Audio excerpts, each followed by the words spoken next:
In today's video, I'm going to teach you how to remove someone from Slack.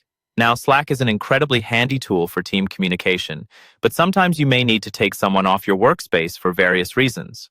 Whether they no longer work with your company or they want to switch to a different project or team, knowing how to do this efficiently is important.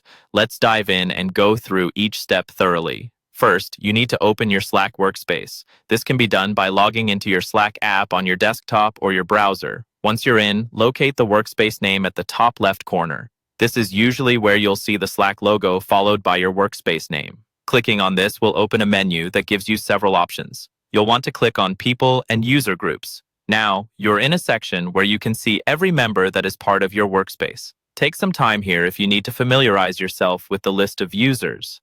Once you've found the person you'd like to remove, click on their name. This will open their profile. It's worth noting that only admins and owners can remove a person from Slack, so make sure you have the proper permissions before you begin. After opening their profile, look for the More Actions button. This might sometimes appear as an ellipsis or 3 dots, depending on your version of Slack. Clicking on this will present you with further options for managing that user. You'll see the option Remove from Workspace. Click on that. A confirmation window will pop up asking if you're sure you'd like to remove this user. It's a good practice to double-check everything and ensure that you're removing the right person, as this action usually cannot be undone, and they'll lose all access to your team's messages and files. If you're sure, choose Remove User. Slack will take a moment to process and then inform you that the user has been successfully removed from the workspace.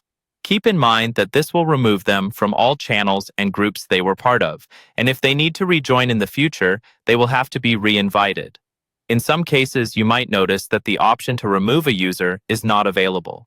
This could be due to admin settings or restrictions placed on specific users.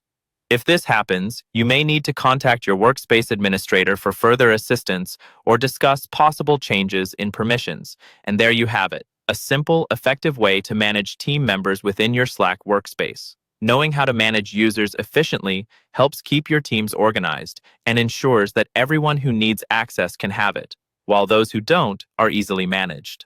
Thanks for watching, and be sure to check out our other guides for more helpful tips.